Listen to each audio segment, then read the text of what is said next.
They say the most disturbing nightmares are the ones that really happened. Tonight, we descend into the darkest corners of reality to uncover several creepy stories that are true.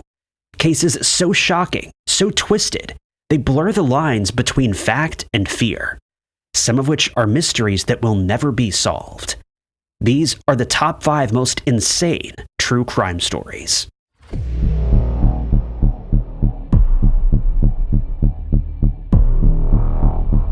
Investigators are back at the restaurant again. They'd searched this area up and down before. They felt like they'd seen everything there was to see. But now, their eyes are set on the dumpster. It's December of 2018, and a 17-year-old girl just went missing, Breana Rouhselang. She disappeared just feet from her home, and now police have the unenviable task of tracking her down. Unfortunately, all their efforts up to this point led them here, to the dumpster. So without hesitation, one detective makes the move. He creeps towards the container and opens the lid.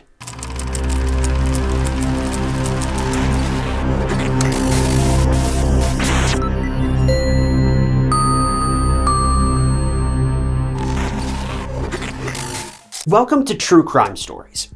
If you're new here, I'm your host, Ty Knotts, and I post new true crime documentaries every single week. We don't use a bunch of AI garbage or anything like that. We focus on classic, heartfelt true crime, focusing on the victims and their stories more than anything else. So if that's your kind of thing, be sure to hit that subscribe button. It's totally free, and it just keeps you up to date with all of my latest cases.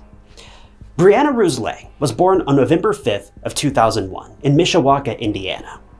She was introduced to softball at the age of just 5, and from then on, it was pretty much history. Breana loved everything sports related, so much so that she wanted to study athletic training in college, but her real passion was always softball. At the time of the case, 17-year-old Breana was a junior at Mishawaka High School, and she enrolled in cheerleading in her freshman and sophomore years, and was also the manager of the school football and softball teams. It's clear to see this girl was busy, but she was also driven, dedicated, and passionate. Breana's family was Christian, and her favorite holiday was naturally Christmas.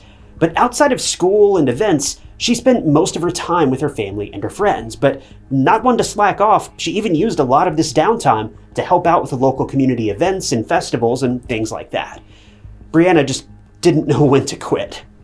She was defined as ambitious, athletic, and hardworking, and she had a warm and kind personality, and she was just a wonderful person to be around from the sounds of it. If anyone in the community wanted something done, they knew that they could count on Breana. She was the very definition of a pillar of the local community, even at the young age of just 17. The most recent event she'd been working on was the Mishawaka High School's sports banquet.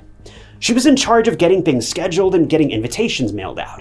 In fact, she was waiting on the most recent batch of those invitation mailers to arrive on that fateful afternoon in December of 2018. But tragically, she'd never received those invites, much less mail them out. And that's because on that very afternoon, Breana went missing. It was December 8th of 2018, and Breana's mom, Melissa, was approached by Breana, who told her she needed to step out for a bit. This was about 10:30 p.m., and Breana had her phone with her. Her mom saw Breana walk out the door, but she didn't know that this would be the last time she would ever see her daughter again. It was getting late, so Melissa went up to bed, thinking her daughter would return home in a couple of minutes. But suddenly, Melissa woke up a little bit past midnight at around 1 a.m., and when she went to Breana's room to check up on her, she was stunned to a stop. She was expecting Breana to be tucked under her sheets, sleeping soundly, but the room was empty. Breana never made it back home. That was when fear and worry consumed Melissa, and she had a terrible feeling something wasn't right. A frantic Melissa turned the house upside down, but there was no sign of her daughter. She called up Breana's friends in a panic and asked them if they had seen her, but they hadn't.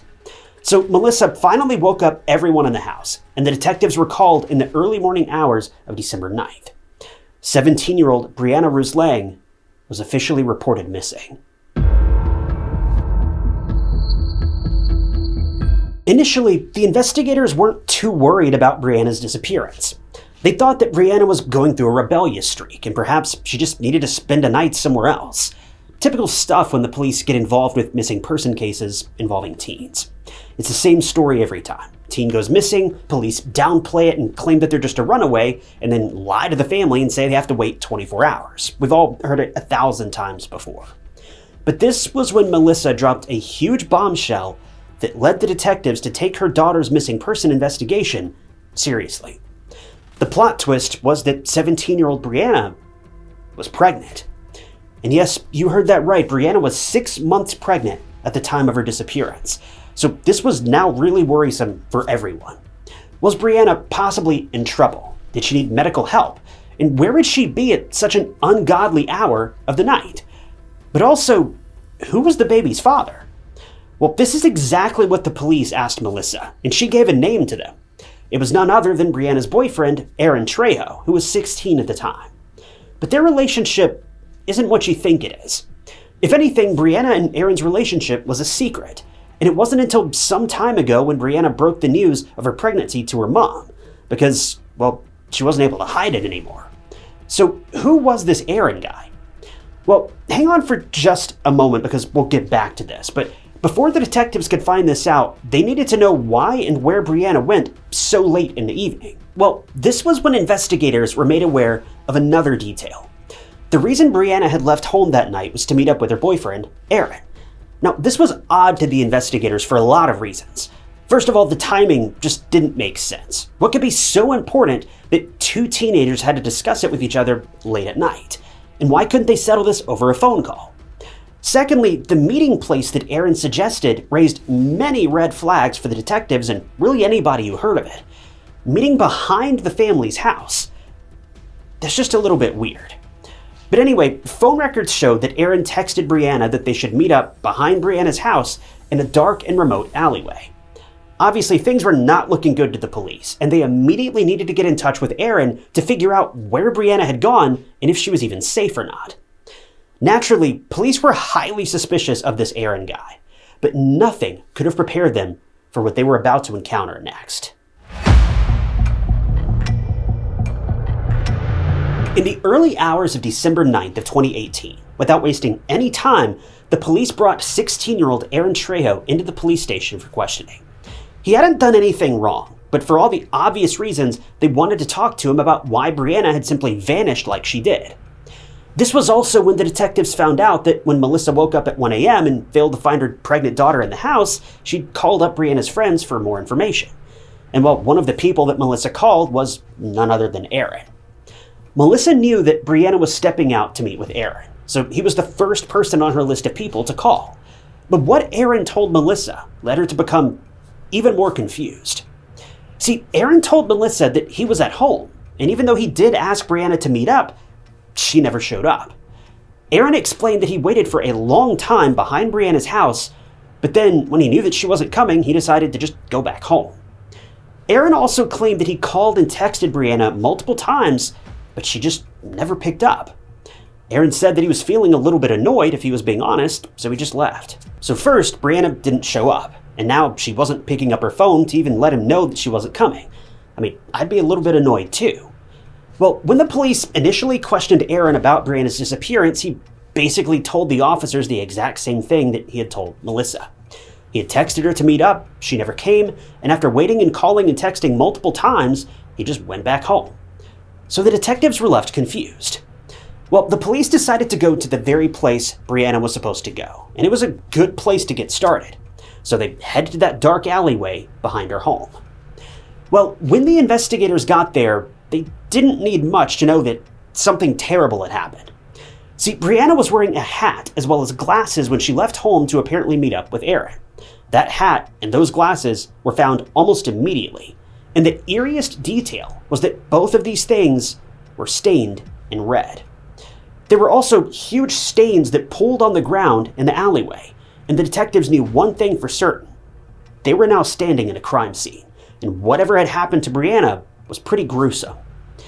After being met with this terrifying and honestly unexpected scene, the detectives' hearts began to sink. And that's because as much as they didn't want to admit it, they knew that after seeing this, the chances of finding Breana alive were pretty slim. Well, soon after this discovery, the police were led to a place about a block away, and that was when they saw a dumpster. This dumpster was behind a restaurant, and it was really close to Breana's home.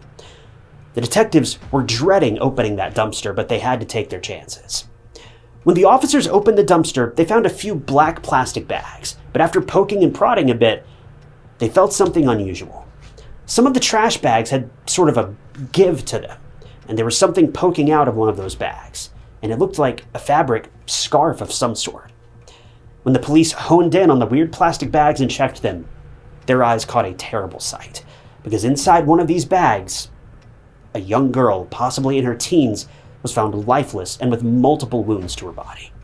The fabric peeking out from earlier was in fact a scarf, and it was found around the girl's neck. Someone had tried to conceal the girl's body in plastic bags, but the effort was obviously hasty. The detectives had a very bad feeling about this discovery. They knew that Breana was missing. Her hat and glasses were found in a questionable state behind her home, but even though the puzzle pieces were falling into place, the police needed to officially identify the body. But here's the worst part. Tragically, this girl also had a swollen stomach. She was pregnant. This meant that whoever put this girl in the dumpster had not only taken her life, but her child's life as well.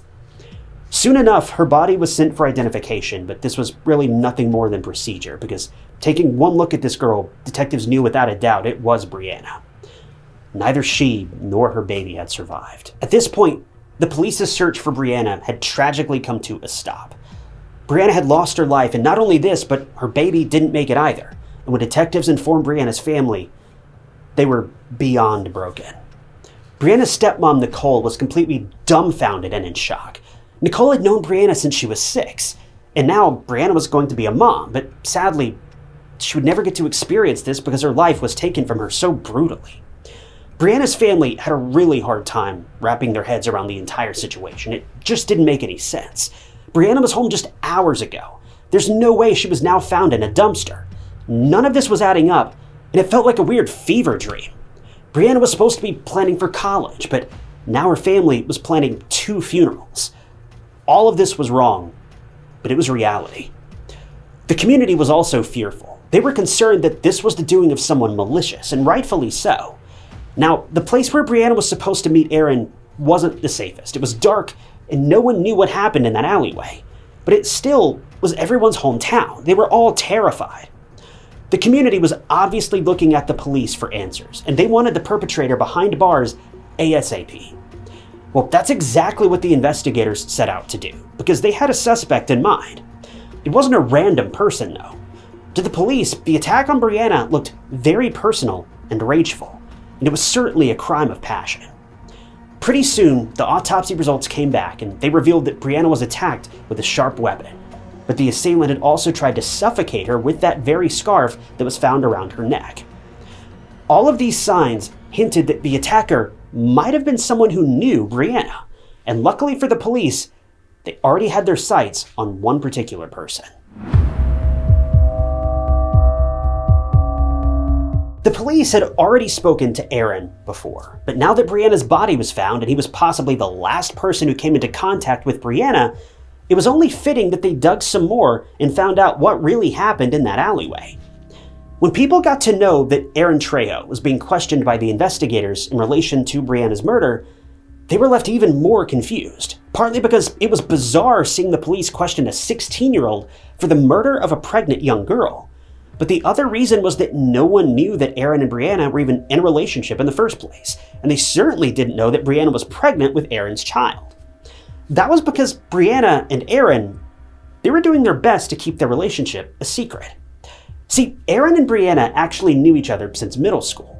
Now, they weren't super close or anything, but they went to the same school, had a lot of the same classes, and so they were pretty familiar with one another. Basically, they saw each other, they knew each other, but it wasn't until both students were in high school and Breana joined the football team as a manager that Aaron first really reached out to speak with her. See, Aaron loved football. His family said that if there was one thing he was passionate about, it was this sport. He also belonged to a devout Christian family, and he was defined as a calm, fun-loving guy. So after spending some time together at school, Breana and Aaron became friends, and very quickly, much more. But there was one thing. Breana and Aaron's families didn't know that the kids were in a relationship with each other. I'm assuming that Breana and Aaron agreed to keep the relationship under wraps, but for whatever reason, we can't say for sure. But anyway, Breana and Aaron's friendship escalated quickly, and the next thing you know, they were in a full-blown physical relationship. It was July of 2018 when Breana was struck with that unexpected news. She was pregnant, and the child was Aaron's, but Breana hid the pregnancy from Aaron. Similarly, Breana also tried to remain quiet about the pregnancy with her family. Even though Aaron and Breana's parents didn't know about the two, Breana's mom, Melissa, soon caught on to what Breana was hiding. And I mean, it was only a matter of time, right? Breana tried very hard to keep her pregnancy a secret, but her mom eventually found out as she started to show. Now, even though Breana was keeping the pregnancy a secret, she was on cloud nine. She was incredibly excited to be a young mother. She went to all of her doctor's appointments as scheduled, I assume with her mom, and then she soon found out she was having a baby girl. Breana was truly over the moon. But the problem was, she couldn't hide any of it anymore. She was now very obviously showing signs of the pregnancy. It had been a solid 4 to 5 months at this point, and Aaron still didn't know that Breana was carrying her child. So eventually, Breana met up with Aaron and broke the news of her pregnancy. And Aaron didn't take it well. This news was a bolt out of the blue for Aaron. He didn't want to have a child. He was only 16. He didn't want to be tied down with the responsibility of caring for a child. He was angry with Breana that she let him in on this secret too late as well, and naturally so. Now, rather than having 9 months to make preparations, he only had 2 or 3, and he was not happy about this at all. He was furious that a baby had popped up in his life at all, but it only made things worse that she was so far along, and now he had to come to terms with it so quickly. Now, what we don't know is how involved Breana expected Aaron to be in this baby's life. Considering the two were keeping the relationship a secret, it's possible that they weren't even really that serious. Breana may not have expected Aaron to even chip in with the baby at all, or she may have expected him to help raise the kid every step of the way. We really have no clue. But regardless, Aaron was shaken up, but he was sure he didn't want the baby, and he was annoyed with Breana for informing him so late. After this revelation, the two went their separate ways, but little did Breana know, Aaron was busy cooking up a plan.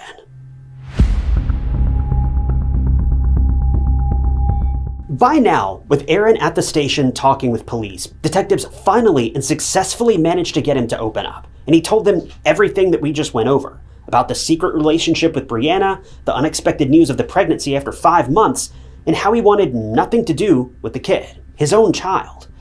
Well, when Aaron laid everything out in front of the police, they were honestly left speechless. Aaron told them that he was wanting Breana to abort the child, but obviously this far along that simply wasn't even possible. Well, the police then went on to ask him about what exactly happened after this conversation with Breana, and what he told the investigators was absolutely harrowing. Aaron confessed that he had made up his mind. He didn't want the baby, and he was anything but pleased with Breana. So instead of, talking to his parents and figuring out a solution to this situation, Aaron began planning a week before Breana's disappearance. He wanted Breana and that child gone. So he grabbed a couple of black plastic bags and a very sharp weapon from his kitchen, and now all that was left to do was lure Breana into his deadly trap. Breana was not expecting such a negative reaction from Aaron at all. She was at home, going to school, and dealing with the different changes that came with her pregnancy.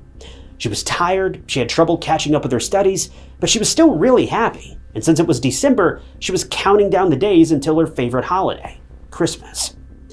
On the other hand, Aaron was confident that his brilliant plan would clear the path for him, and within a week, there'd be no baby and definitely no Breana. So on the evening of December 8th, Aaron texted Breana, telling her to meet up with him behind her house.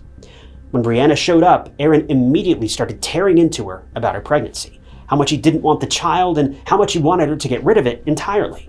But Breana obviously refused every step of the way.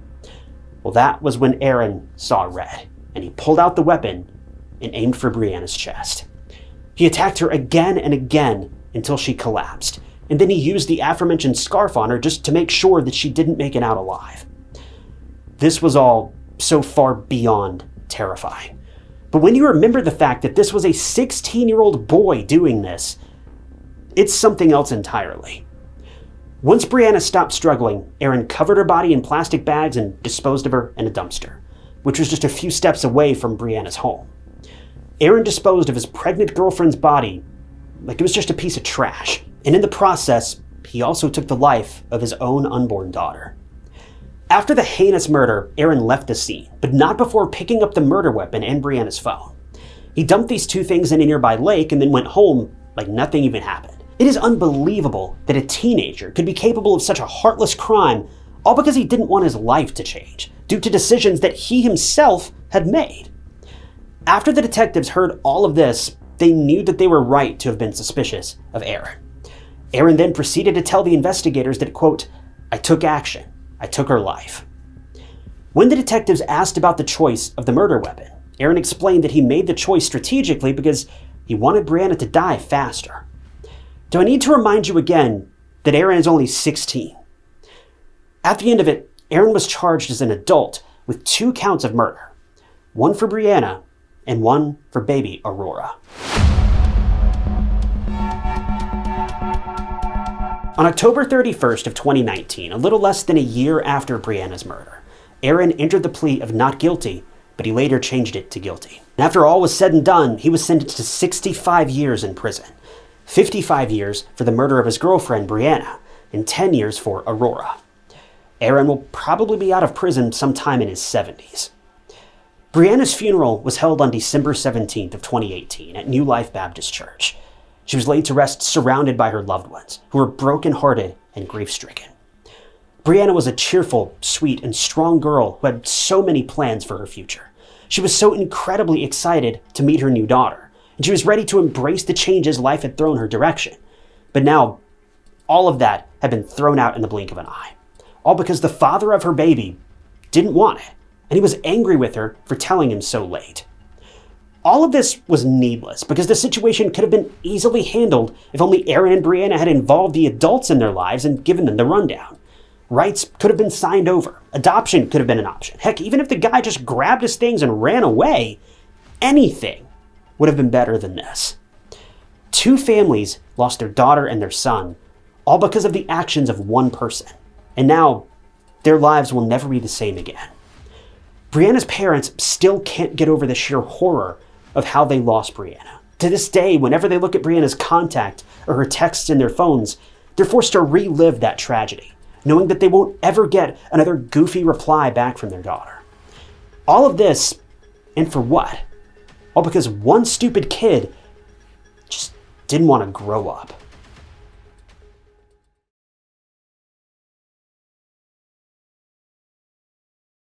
The search for Lisa Holm was the largest missing person search in the history of Skövde, if not Sweden. The 17-year-old girl had gone missing after getting done with her shift at Cafe 40. Sweden was once known for its non-existent crime rate, but with Lisa's disappearance, things were about to change. What happened to Lisa was beyond horrific. Just 5 days after Lisa vanished, her body would be found, and the media quickly dubbed her case the Milking Room Murder. For reasons that, well, you'll have to hear to believe.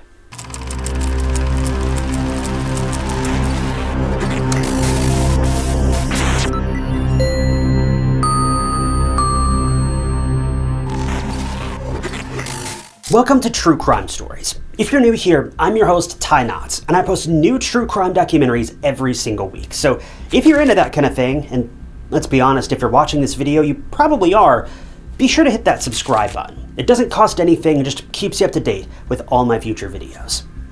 Lisa Holm was born in Skövde, England. Lisa had always been fond of traveling, and she wanted to study abroad in Australia, and she was defined as a kind, lively, positive, and loving person. She was very helpful towards other people, and she loved the thought of being independent. This is why when Lisa was just a teenager, she started working various part-time jobs to earn some money. A few weeks before the events of today's case, Lisa had gotten a job at a cafe in Blomberg. The cafe was about 40 minutes away from her home, and one of her parents took Lisa to and from work each day. Since this was the first time Lisa was working so far away from home, her parents wanted to be the ones to drop her off and pick her up for their own peace of mind. But on June 7th of 2015, it had been just a few weeks since Lisa had started working at the cafe, and she was confident she could now go to work on her own. But tragically, the very first day that Lisa gained her independence would be her last.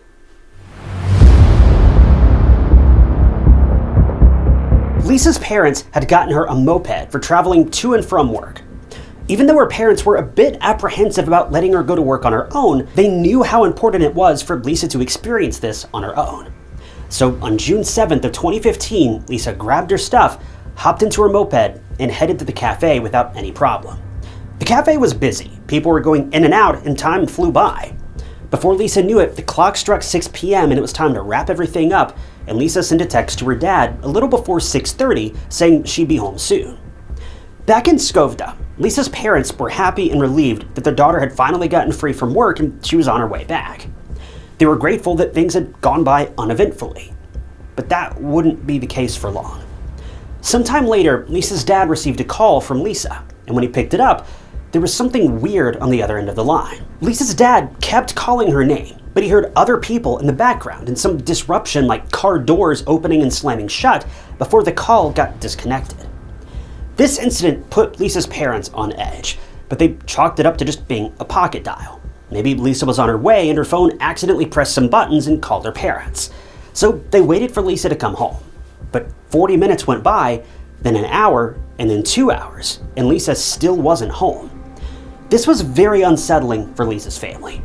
The ride from Blomberg to Skovda should have taken around 40 minutes, maybe 50 if Lisa was running late, but it had now been close to 3 hours and Lisa hadn't made it back home. So what was going on? Lisa's family constantly called her while waiting on pens and needles. They were sure that Lisa had gotten into an accident or something. So after waiting longer than necessary, Lisa's dad got into his car and made the drive to Blomberg. He was driving slowly, hoping to catch Lisa on the road making her way back home. But as he got closer and closer to his destination, well, the more fearful he became. There was no sign of Lisa on the way. When Lisa's dad reached the cafe, he looked around for her, and the first thing he saw was Lisa's moped. He was instantly relieved. He immediately thought that Lisa had stayed back with some friends for a little hangout or something. But as he got closer to the moped, he noticed something alarming. Lisa's helmet was still hanging on the side, and her keys were in the ignition. Why would Lisa leave her keys and moped unattended like this, unless the moped had been abandoned? Her dad looked around for a bit more, and when he couldn't find Lisa anywhere, he called the police at around 10 p.m. and reported 17-year-old Lisa Holm missing. While the police were on the way, Lisa's mom called the cafe owner, who also reached the place in no time and started searching for the young employee. The cafe owner stated that her employees were off the clock at 6 p.m., and now it was almost 4 hours later, and Lisa was nowhere to be found, and her moped was seemingly abandoned. It wasn't like the moped wasn't working or had broken down, it was working like a well-oiled machine, and it made no sense in anyone's mind why Lisa would voluntarily abandon her vehicle and go somewhere else. When the police arrived, they immediately came to the conclusion that Lisa was probably abducted, which was a rarity in Sweden, but they had to go through all the possibilities in this young girl's disappearance. The cafe where Lisa worked was located in a small village, and it was secluded, but it wasn't a hotspot for crime per se. It was peaceful and quiet. Well, the police started their search in nearby areas, and search dogs aided in that process. They went from door to door asking if anyone had seen Lisa, and they even checked the neighboring areas that might stand out or look suspicious in some way. They also asked people if they'd seen or heard anything strange, but at this point, there was nothing. Lisa had just vanished into thin air, and no one could find her. As it was getting really late by now, almost 11 p.m. at this point, the police decided to pause the search till the next morning. In the meantime, Lisa's friends and loved ones spread the word about her disappearance on social media in hopes of jogging people's memories and helping them figure out what happened to Lisa. The next morning, the police search resumed, and this time, a man came forward with something.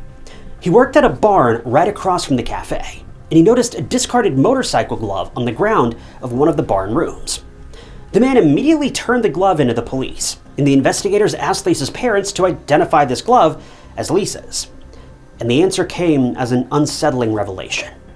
The discarded glove indeed belonged to the now missing Lisa. But why was her glove all the way at this barn? What was Lisa doing there? Well, the police believed that she didn't go there voluntarily. and it was possible she may have been taken there against her will, further cementing that abduction theory. The search for Lisa was huge. It was the largest missing person search conducted by volunteers in the history of Sweden, with hundreds of volunteers showing up every day, looking in various places, searching for Lisa. There were even air searches, and everyone was determined to find her. Soon enough, the police as well as the volunteers did start to find some alarming clues. See, the police searched a side road that was near the cafe, and within minutes, they were able to find some receipts, a smashed phone screen, and a phone case, among other things. Deeper searches of this roadside led the police to find more parts of that broken phone. Lisa's parents recognized the phone, or parts of it, and the cover as Lisa's. Things were not looking good. Lisa had gone missing, and now her phone was broken to pieces, and her belongings were scattered on the side of the road near the cafe. Over the next few days, Lisa's ID, her moped license, and her house keys were all found dumped on the side of the road, covered in overgrown grass. The same day, a volunteer, who was actually Lisa's dad's friend, had a strange feeling about the barn across the street. As he approached closer to the barn, he noticed something was amiss. The police tape had been ripped off. This was really unsettling, but against his nerves, the man decided to go into the barn, and within minutes, he was able to find a small earring on the floor. When this earring was showed to the police, it was sadly Lisa's. And when they searched around the barn, they noticed soiled walls, which was a really bizarre sight. A sample of the waste was collected because the investigators had a strong inkling that this would lead to some answers, and it turned out it did. Missing People, a local Swedish organization, also joined the search for Lisa, and they searched the barn and other buildings near the cafe. When they reached the place near the barn, they were stopped by two people in a car who told the volunteers that police had already searched that area.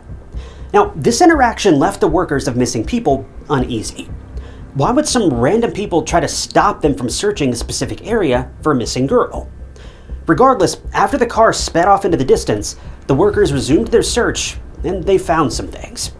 They found a pink motorcycle jacket, as well as headphones hidden under some branches. The police were called, and sure enough, the jacket and headphones belonged to Lisa. The property was soon littered with police and forensic teams, and that was when they saw something else in the distance. It was a shed. It was really small, and it was used as a changing room for the barn workers. It also looked like someone had been in the shed recently. See, the shed was surrounded by overgrown grass, but the grass leading up to the door looked like it had just been walked on. So the police decided to look into the work shed too. But as soon as they stepped into the shed, they were hit with a disturbing and rancid odor. It was a nightmare inside. They didn't need any more confirmation that something bad had happened there. When the detectives looked around, their eyes went to a cluster of clothing lockers against one of the walls. Most of them were empty and closed, while one was filled to the brim and wide open. The police checked all of the lockers one by one, but as they reached the stuffed locker, they removed the clothing and miscellaneous items inside, and what they saw literally made them jump out of their skin. And they were police officers. They've seen much worse, but this was horrific. Stuffed inside the narrow and tiny locker space was the body of 17-year-old Lisa Holm. She was partially clothed, and someone had used a rope to end her life. The search for Lisa ended in the worst possible way because she'd been attacked so brutally by an assailant, and now she was gone. Her family was immediately notified of the discovery, and to say that they were absolutely shocked was an understatement. Her parents were beside themselves. For the first time, Lisa wanted to go to the cafe on her own and prove to her parents nothing bad would happen, but the literal opposite happened, and in a quiet, safe, and cozy town, no less. Can you imagine how Lisa's parents must have felt? The sheer number of what-ifs going through their minds. What if they persuaded Lisa to let them take her to work? What if they just picked her up despite her saying otherwise? And that phone call that Lisa's dad got. It was all so haunting and heartbreaking. Now that Lisa's body had been found, the police had to catch the perpetrator. Luckily, the police were able to get DNA samples from Lisa's body as well as inside of the shed, and everything was sent for testing. In the meantime, the police wanted to look into the two men who crossed paths with volunteers from Missing People at the barn, the ones who said that that area had already been searched by the police. Well, after a bit of poking and prodding, the police managed to uncover who these people were. They were Lithuanian natives, 35-year-old Nerijus and his brother. They actually didn't even speak Swedish. They communicated in English, which was the same language in which the men communicated with the volunteers. Interestingly enough, the two brothers worked in the same barn that was right across the road from the cafe where Lisa worked. On top of that, the side road where Lisa's belongings were found trashed was the same road that led to the brothers' house. In the house, the two brothers lived with Nerijus's wife, and they actually talked to the police on the day that Lisa went missing. The fact they spoke English stood out to the police. Another woman came forward and said that a man who didn't speak Swedish approached her in a car and asked for directions in English. He wanted the woman to sit inside the car for a minute so that she could enter the location into his GPS, but the woman obviously didn't get into his car and she just walked away. All of these instances stood out to the police, so they wanted to have a quick chat with these people. When they talked to Nerijus and his wife, they were quick to come to their defense. Nerijus said that he was at home the same time Lisa went missing, and his wife, his only real alibi, was in the kitchen prepping dinner. Meanwhile, his younger brother was at home on his computer. The police obviously didn't buy this story, because they thought that they were simply covering for each other and there was no way to tell whether their stories were even true or not. Regardless, the police took DNA samples from all three people, but since they didn't have any rock-solid evidence against them, they were free to go. Well, it wasn't for long because the DNA results from the work shed came in, and they were a match to someone. See, there were many stains on the walls where Lisa's body was found, and to everyone's disgust, it was male DNA. But that's not even the worst part.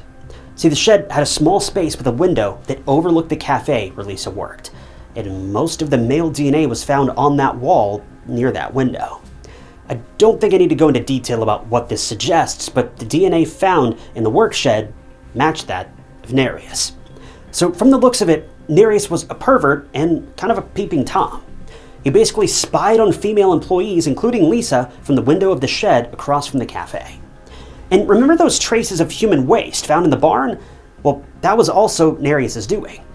It was theorized by the police as well as crime scene experts that the perpetrator probably underwent a rush of adrenaline during or after committing the crime and had no control over his bodily functions, and he soiled himself. The nail in the coffin was found in another adjoining room in the barn. It was used as a milking room for cows, and inside they found the same rope that was used to murder Lisa, as well as Lisa and Nerijus's DNA all over the room and on the pipe to which the rope had previously been tied. When Nerijus's room was searched following the discovery of all this incriminating evidence, detectives found strands of blonde hair that matched Lisa's. Nerijus had been caught, but he and his wife were still holding on tightly to their story. They stressed that someone was trying to frame Nerijus, and he was not involved in whatever happened to Lisa whatsoever. That was until the police talked to Nerijus's younger brother, and he became Nerijus's eventual downfall. See, the younger brother was unable to keep up lying to the police, and he came forward and said that in reality, Nerijus was not home when Lisa went missing. And according to his wife, and initially even his younger brother, Nerijus was at home between 6 and 8 p.m. on the evening of June 7th of 2015, and he only went out after 8 p.m. to go to a local gas station to get some food. Well, this time, Nerijus's younger brother had a completely different story. He said that Nerijus basically forced his brother to tell everyone that he was home between 6 and 8 p.m., and when he asked where Nerijus truly was, his brother began to unfold everything. He said that Nerijus had gone missing for most of the evening, and he actually came back home at around 7:30 or close to 8 p.m. that night. His appearance was shaggy, his clothes were dirty as if he'd taken a roll in the dirt, and he immediately took off his clothes and put them in the washing machine, which was unusual behavior because Nerijus never washed any of his clothes immediately. They usually just went in the hamper. To make matters worse, when the police checked Nerijus's electronics, they found something very disturbing. Nerijus frequented adult websites and watched really questionable adult videos, which bordered on being illegal. Even though there was no definitive evidence of Nerijus forcing himself on Lisa during the attack, it's speculated that he got a kick out of seeing people suffer and be in pain. And so following these findings, Nerijus was arrested for Lisa's murder and was awaiting trial. What was so astounding was that Nerijus's wife stood by him the entire time of his trial. She never once believed her husband to be the perpetrator. and the couple even went as far as blaming the younger brother, saying he was the one who murdered Lisa and somehow planted Nereus's DNA all over the place. Well, no one was convinced because the only person who didn't have an alibi was Nereus himself. The prosecution presented their arguments and stated that Nereus had been eyeing the cafe for a long time by the barn window, spying on unsuspecting young women. On June 7th, it's believed that Nereus lured Lisa into his car as she was leaving work, under the pretense of asking for directions. Lisa somehow got into Nereus's car, and that was when she was overpowered. Nereus then drove to the barn where he ultimately ended Lisa's life in the milking room and soiled himself from the twisted excitement of it all. It's believed that he then loaded Lisa's body into his car and then drove to the work shed, getting rid of Lisa's belongings on the dirt road in the process. He then stuffed Lisa's body into one of the lockers, covered it with clothes, and walked out of the work shed all within an hour, which is terrifying to think about. Well, 5 months following Lisa's murder, on November 17th of 2015, the verdict was finally given. Nereus was sentenced to life in prison in Sweden. He was placed in a high-security prison, but he later appealed to be transferred to Lithuania in hopes of reducing his sentence there. He was ultimately transferred to his native country in 2017, and even managed to get a lower sentence, as low as 15 years. But this happiness was short-lived, because his original conviction was reinstated the same year, and he was going to stay behind bars in Lithuania for the rest of his life. Lisa's funeral was held on July 7th of 2015, approximately a month after her murder, and she was laid to rest in Satyrs Church outside of Skövde. The Holm family endured a tremendous loss, and they hoped and prayed that their daughter's murderer never gets any mercy. But one more thing would happen, and it would lead to a very unsatisfactory end to this case. I hate that we're still talking about Nereus, who doesn't deserve any more attention, but it was reported that he was picked on and bullied in prison, to the point that he was beaten black and blue. This harassment followed Nereus all the way to Lithuania, too. And I mean, it's definitely kind of a karmic payback, but on April 3rd of 2022, things took a vicious turn when Nereus was found with a fatal wound to his neck while on a walk in prison. He didn't survive and he passed away on the way to the hospital. It is devastating that Lisa's family had a taste of justice, but just 7 years into that sentence, they'd be left with no more satisfaction at the fact that their daughter's killer was suffering behind bars, because now he was killed by a fellow inmate. Lisa's family, they're just heartbroken. Not only that their daughter's killer got off so easy, but that any of this happened in the first place. For the Holm family, there really wasn't any justice. There wasn't any reprieve. There wasn't any silver lining. They were just met with hurt on top of hurt. But if there is any justice to be had, they can rest easy knowing that Lisa's killer, he may have gotten away with it in this life, but his punishment won't be so light in the next.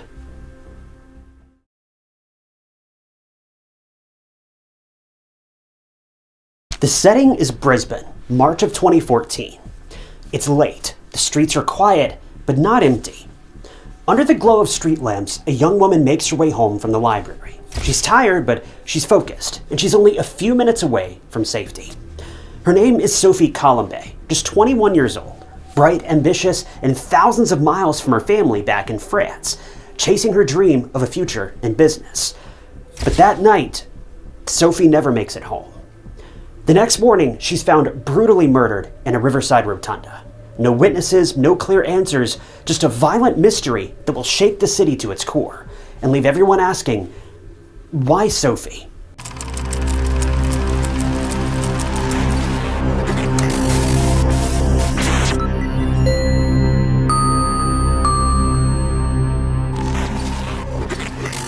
Welcome to True Crime Stories. If you're new here, I'm your host, Ty Knotts, and I post new true crime documentaries every single week. We try to avoid all the AI nonsense as much as possible and just stick with old-fashioned true crime. So if that's your thing, consider hitting that subscribe button. It's totally free. It just lets you know when I post new cases. Sophie Collombet was originally from a small village in the French Alps. According to her parents, Guy and Corinne, Sophie was defined as a hardworking and gentle woman. She loved exploring new places and meeting new people. It was literally her dream to travel the world, so it was no surprise that she and her boyfriend, Boris, decided to go to Australia to study abroad. Sophie had landed in Australia in February of 2013, a year before the tragedy of today's case took place, and she enrolled in Griffith University in Queensland, where she studied business. Sophie was a very bubbly person. She had tons of friends. She was always incredibly cheery, sometimes even a little over the top, but that's what everyone loved about her. Even the people she attended classes with knew of her and always spoke of her well. Sophie also worked as a door-to-door salesperson, the perfect job for someone with such an outgoing personality. And she also taught French at one point. She was just your typical student who was excited to be in a different place other than her home, but she was also trying to make ends meet. But even though Sophie loved traveling, it wasn't long until she was hit with the familiar feeling of homesickness. She missed her family and friends back in France. And sure, she had friends here too, as well as her boyfriend, Boris. But things were about to change. Since Sophie and Boris were both students on visas, Boris's time was up first, and he had to go back to France. So Sophie was left alone, and not wanting to stay behind in a foreign country all by herself, she decided to go back to France to reunite with her boyfriend and family. So at the time of this case, Sophie was trying to make as much money as possible to buy that ticket back home. She had made plans to return to France in June, but she would never board that flight, because in the darkness of one fateful night, Sophie's life would take an unexpected turn. March 27th of 2014 was just another day for Sophie. She had classes in the evening, and then she would take the same route back home every single day. So it wasn't like Sophie was in an unfamiliar place. She had taken this route for quite some time now. According to CCTV and the police retracing Sophie's steps, she left Griffith University's Nathan campus at around 8:30 p.m. She normally took a bus from the university to the Cultural Center, and on this fateful day, the investigators believed that she did the same. After the bus dropped Sophie off, she walked along the quiet and beautiful walkway overlooking the Brisbane River. Sophie lived in the View Apartments, which were across from the Brisbane River, and to get to the other side, Sophie needed to take the route of the Go-Between Bridge. But Sophie never made it to the bridge, and she was last seen at 9 p.m. on Kurilpa Bridge, which is just a few minutes away from William Jolly Bridge. There were lots of bridges and they basically all connected to one another, but somewhere along her walk by the Brisbane River and the William Jolly Bridge, Sophie was abducted. A couple hours later, which was actually the next day, on March 28th, at around 6 a.m., it had just rained, and a few joggers and passers-by were in the Kurilpa Park area for a jog or walking their dogs. Many people walked by a rotunda, which is basically a structure with a curved or domed roof and wooden pillars on the sides. But as they passed by, a lot of people saw what looked like a homeless person on the ground, asleep in the rotunda. The person was covered up with a jacket and a couple of newspapers. No one stopped to take a look at the person, and from far away, everyone thought it was just a homeless person who was just getting some shut-eye. But they'd be wrong. It wasn't until 6 a.m. when either a jogger or another homeless person actually approached this sleeping person under the rotunda. They tried to shake the person awake, and when they did, they were left utterly speechless. Because underneath the newspaper and jacket was the disrobed and lifeless, not sleeping, body of a woman. It was so difficult to even make out the details because her face was covered in injuries. She'd been beaten within an inch of her life, and it was horrific. Elsewhere, thousands of miles away in France, Boris was on his computer scrolling through social media when he came across some photos. They were pictures of jewelry, and right away, Boris recognized all of the pieces of jewelry. They belonged to his girlfriend, Sophie. But was this post from some random person on the internet selling her jewelry? Well, no. The post was made by none other than the Brisbane police back in Australia. They had posted pictures of the jewelry of a woman that was found murdered in that Brisbane park. Boris couldn't believe his eyes. It couldn't be Sophie. But he knew that he had to contact the police because as much as he didn't want to believe it, the jewelry was Sophie's. So Boris got in touch with the Brisbane police and he told them everything. The jewelry indeed belonged to his 21-year-old girlfriend, Sophie Collombet. And now the investigators had news for him, which would honestly change his life forever. The love of his life, his girlfriend, Sophie Collombet, was now gone, and she had been murdered. The detectives and emergency services were immediately called to the park area, and they were baffled by the scene in front of them. This park was a very public place. So sure, it could be a bit haunting during the night, but it wasn't exactly what you would call a remote area. People literally walked in this area all day and all night. But the night that Sophie was walking back home, it was raining heavily, which is why there weren't as many people around. But second, the investigators were taken aback by the sheer brutality of Sophie's crime. After Boris reached out to the police, investigators finally knew who this woman was, and that made everyone all the more fearful. See, Brisbane had been plagued by a series of attacks on foreign exchange students, so the police were afraid that it was the doing of a serial killer or something. But before they could correlate the crimes, they wanted to look for more evidence. First, Sophie's body was taken away for an autopsy, and it was found that she had been severely attacked. It was slow, and it was painful and tormenting. She had several defensive wounds on her body, and injuries totaled about 130, which is just insane. Also, if the way Sophie's body was found wasn't confirmation enough, the crime also took a perverse turn, as she was taken advantage of. The investigators managed to obtain DNA from underneath Sophie's fingernails, and they kept it with them for the time being. But meanwhile, they needed to get to the bottom of this case. A student from France was mercilessly killed by someone, and they needed to find the perpetrator as soon as possible. Because what if they strike again? What if someone else gets hurt? Sophie's family was also soon made aware of their daughter's tragic and untimely passing, and they genuinely couldn't believe it. Now, every parent is worried to some extent, especially when their kids all go off to another country to study or to work, but never in their wildest dreams did Sophie's parents imagine that something like this would happen to her. She'd been living in Australia for about a year now, and everything was going well. So where and how did everything go wrong? Even Sophie's friend Nancy, who was also with Sophie the night that she took that bus back towards her house, was having a hard time wrapping her head around this senseless attack on a girl who was just a loving, sweet, and quiet soul who worked hard and kept her head down. Well, the detectives had to start somewhere, and they began with a homeless shelter. Now, I don't know what led the investigators here, but they were on the right track. Maybe it was near the place where Sophie was attacked or dumped or something else, we're not really sure. But regardless, the police went to a Catholic hostel for homeless men, and it was pretty bizarre from the get-go.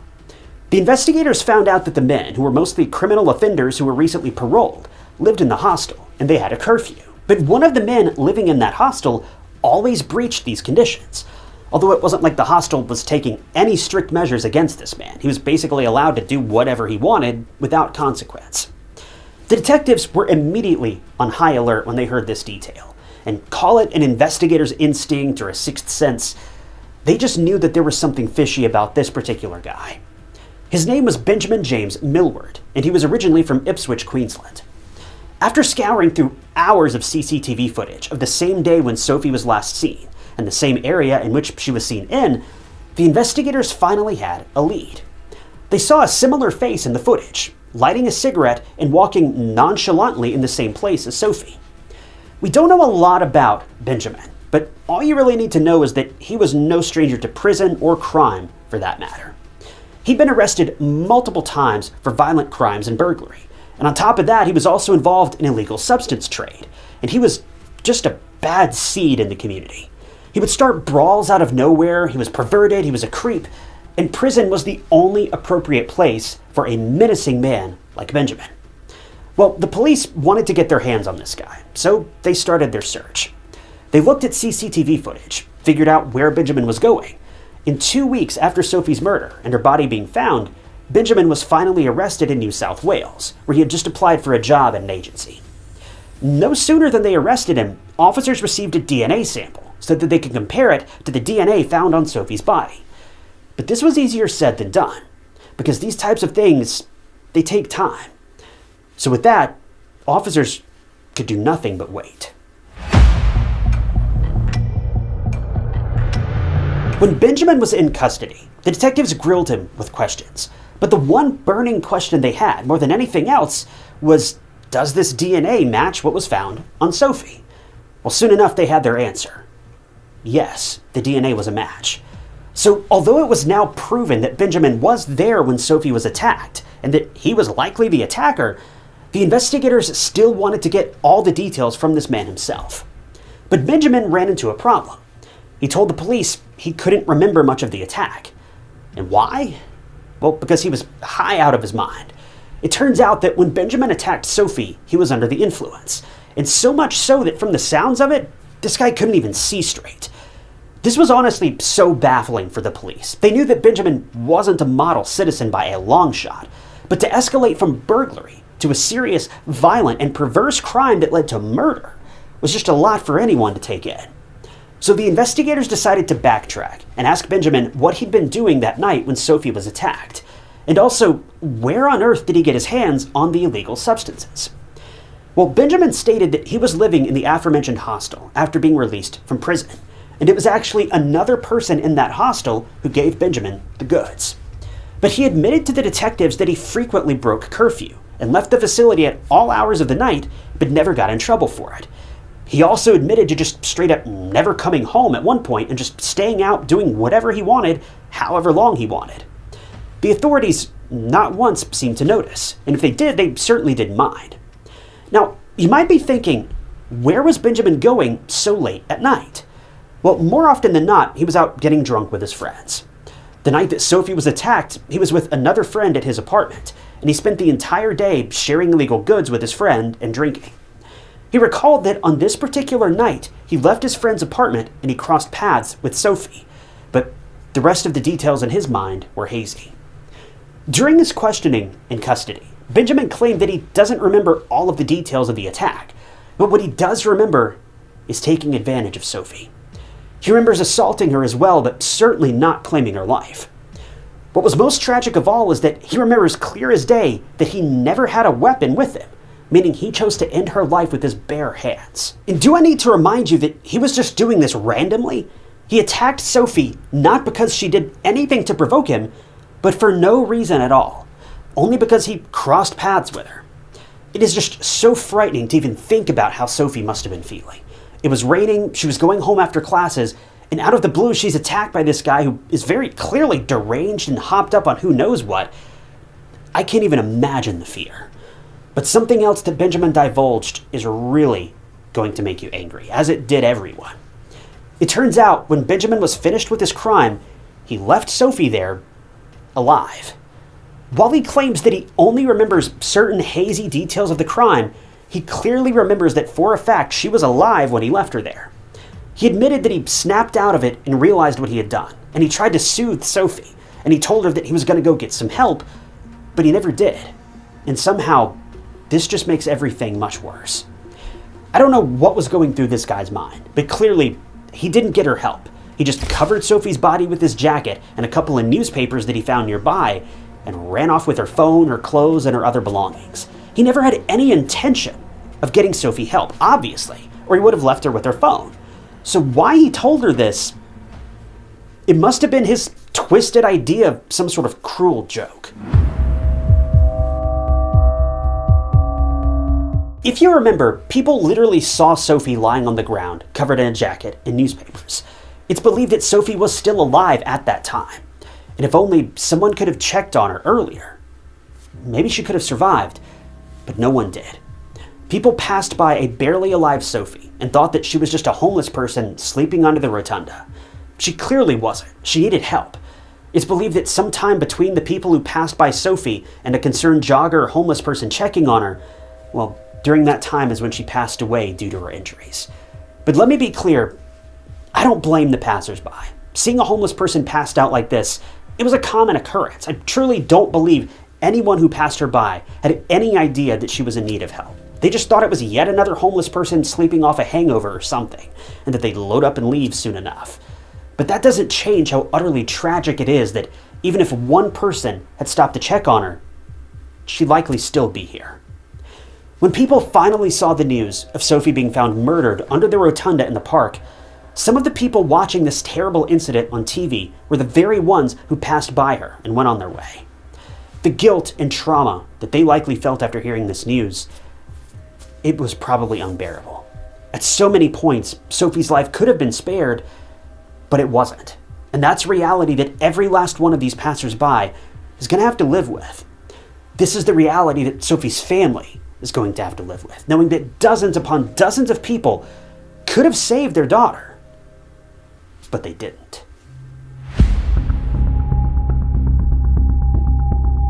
The police charged Benjamin Millward with the assault and murder of 21-year-old Sophie Collombet, and he was awaiting trial. But before the trial actually happened, Benjamin pleaded guilty to all of the charges, and thank God for that. This decision helped to spare Sophie's family from having to go through this ordeal all over again and sit there and listen to how their daughter lost her life at the hands of a stranger. Benjamin's defense attorney stated that his client was very remorseful for what he had done and even apologized to Sophie's family via a written apology letter. Benjamin was also seen in court with his head down and tears streaming down his face. But if only sorry could bring back what that grieving family lost. But it can't. In a weird sort of way, it warms my heart to see Benjamin suffering the way that he was, because it proves he's still capable of feeling something. It proves he's not just some hollow monster. He's just a man who made a horrible, deplorable choice. But the fact that he realizes the gravity of what he's done, it means there's still hope that he can turn his life around, albeit at the cost of claiming Sophie's. And while that's not justice, I don't know, at least it's something. In the end, Benjamin was sentenced to life in prison with a minimum of 20 years for Sophie's murder. And he was also given a concurrent 15-year sentence for the assault that Sophie endured before her passing. So after about 20 years, there's a good chance Benjamin will likely see the free world again. Sophie's family was there in the courthouse when Benjamin was getting sentenced. It was such a bittersweet moment for the family. They got justice for their daughter, but at the cost of her life. Justice Anne Lyons, who sentenced Benjamin, gave her remarks on the case, and she stated, quote, "You attacked a defenseless woman. You showed her no respect. You treated her appallingly and then left her. You abandoned a severely injured woman." But what's truly haunting about this crime, and the court hearing in particular, is that according to Judge Lyons, the place where Sophie was found was mere feet away from the courthouse building. In fact, the judge said she could see the place where Sophie was found from the window near the court stand. This judge, while this case was playing out, could literally look out the window and see the scene of the crime. Sophie was the youngest of 3 siblings, and she left her family behind in France to pursue dreams of traveling the world and studying. But all of it came crashing down when she was attacked by a stranger, a violent, perverted stranger who just wanted to hurt someone. Sophie was laid to rest in her hometown in southeastern France. So, in a way, Sophie did eventually make it back home, as she had planned, just not how anyone had hoped. Sophie was not in the wrong place at the wrong time. She was just going home. This is something she did every day for the past year. She belonged here. So if anyone was in the wrong place at the wrong time, it was Benjamin. But the point still remains, we can never know when tragedy is going to sneak up on us and change our lives forever. 1 Peter 5:8 describes darkness like this as prowling around us like a roaring lion, seeking for someone to devour. While we may all believe that these sinister thoughts, these dark desires, they don't affect us, well, that's not the real problem. We ourselves may feel like we're somewhat impenetrable to these savage thoughts that Benjamin had, but that doesn't mean that the people around us are. If temptation or wickedness or whatever you want to call it can't get a hold of us, it'll just go to the next nearest victim. The people around us. We are never safe.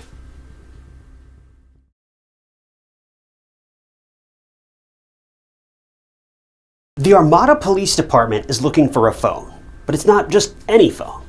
It's the phone of a missing teenage girl. April Millsap went out for a 1-hour walk with her dog, but 2 hours in, she still hadn't come home. Detectives retraced her steps, but they didn't find one single piece of evidence, and April's phone was their only hope of finding out where she ended up. That's because she had sent a chilling text to her boyfriend just minutes before she disappeared, telling him that she had narrowly escaped the clutches of a kidnapper. But the truth is, for the kidnapper, it seems like everything was going according to plan.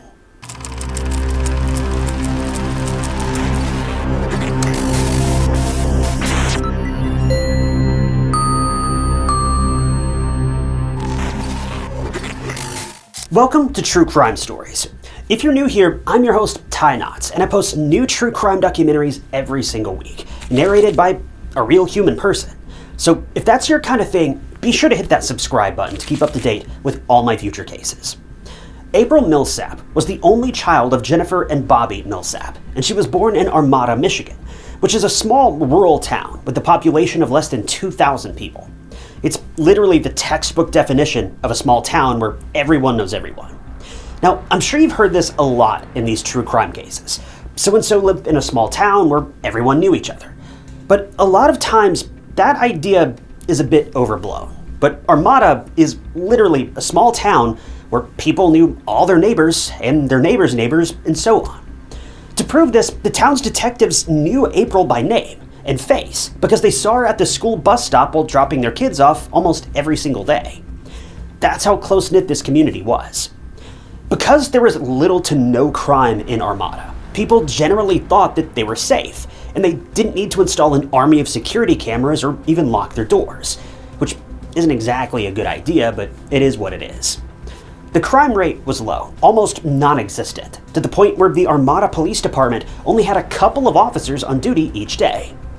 To top things off, they didn't have a lot of experience in solving crimes or homicides because they never really happened here. It was a safe place where kids and adults alike could take a stroll at any time of day without a blip of worry in their minds. It was a type of utopia. Almost.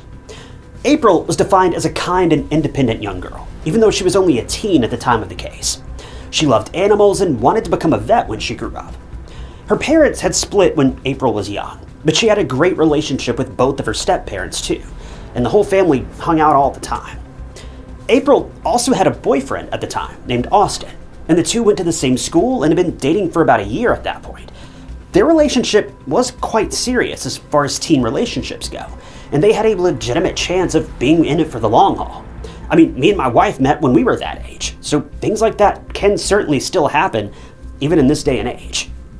All that said, April was living her quiet, peaceful, and very content life in the homey town of Armada. But one fateful day, in July of 2014, everything would change, and it would all start with one very eerie text message. July 24th of 2014 was a summer break for April, and she decided to take her dog Penny out for a walk at about 6 p.m. that day.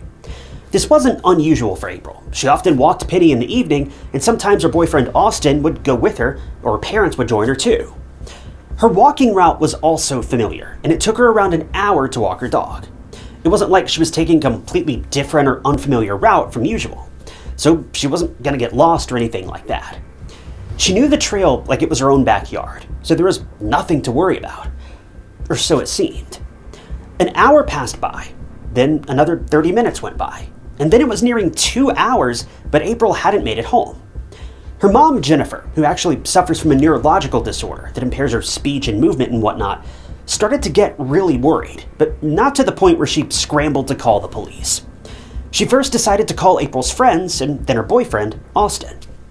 Jennifer thought that maybe April had made plans at the last minute and she forgot to inform her parents in the flurry of the activity. Maybe that was why she was running late, and Jennifer was worrying over nothing.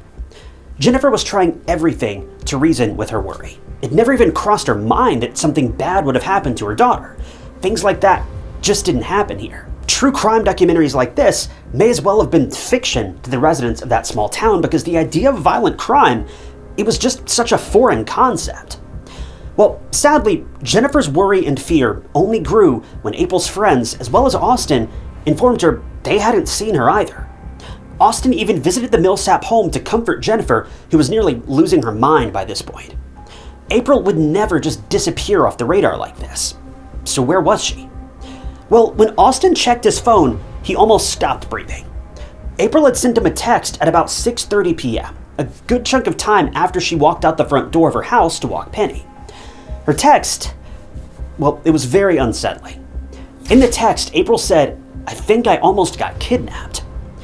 This was the moment when April's family and loved ones knew something was terribly wrong. Did April come across paths with someone dangerous? Did she really get abducted? Jennifer was scared of letting her mind wander off in dangerous places, but enough was enough. She called her husband David first, and then the police, and just like that, April Millsap was a missing person. Even though April was reported missing, and her family and friends were out looking for her, somewhere else, someone had called 911 after a disturbing and tragic discovery. By the time April's friends and family reached the route April took every day to walk Penny, they found the place already drowning in blue and red lights. Who placed the 911 call, and what did they discover? Well, let me take you a couple hours back after April failed to show up at Holm. A couple who were jogging on the same trail as April heard a noise in the otherwise quiet area. When they tried listening a bit harder, they knew what they were hearing. It was a dog. When the couple approached closer, they saw a black dog with a leash, but no owner, and it was very jumpy. The woman tried to calm the dog down and even tried to get a hold of its leash, but the dog ran from the joggers and led the couple to a dense bush. It was as if this poor dog was trying to ask for help. When the couple looked behind the bush, their walk took a very tragic and unsettling turn. In the dark, wooded area, the pale figure almost looked like a mannequin, but they knew their eyes weren't playing tricks on them. It wasn't a mannequin. It never is. It was a body, and from the looks of it, it looked like a teenage girl. The man immediately called 911, and the rest was a blur. The trail was crowded with detectives and police officers in no time, and since they already had a report on a missing April Millsap, things weren't looking good. Tragically, the body behind the bush, down in the ravine, was rather quickly identified as April. She was found barefoot, her clothes rumpled, and very clearly it looked like April struggled and fought for her life. There were defensive wounds on her body, as well as some weird marks on her face and neck. At first, the investigators were confused. These marks were weird, but when they looked a bit closer, it added a very dreadful layer to April's struggle and passing. These marks weren't ordinary violent crime marks, like slashes or abrasions. They were shoe prints. Someone had trampled April with all of their might. It was soul-crushing to think that such a small, petite young girl like April was getting attacked so viciously and in such a quiet and serene area. She almost certainly wouldn't have even had her guard up when the attack began. She was just out having a great, peaceful day and walking her dog, and now this. The autopsy revealed that April had sustained around 48 separate injuries, which is just insane. It definitely looked like someone had taken all of their anger out on April, and for a long time too. This attack would not have been quick by any means. Violence of this nature takes time. Even though the detectives suspected a perverse motive for the crime, April wasn't taken advantage of. This confirmed that April gave her assailant a tough time, and even though the murderer had nefarious intentions towards a defenseless teen girl, he wasn't successful in getting what he really wanted. But he was successful in taking her life in the end, and that is devastating. The Armada Police Department simply wasn't equipped to deal with a confusing crime like this. The town had maybe 2 or 3 officers on duty, so they knew that they needed experienced personnel on board to help solve this case, catch the perpetrator, and give April and her family justice and closure. But even though they knew that they were out of their depth, they still gave it their all. So the investigators first talked to April's family to get an idea of whether April had any enemies, a stalker or something like that. But soon, the detectives focused on Austin, her boyfriend.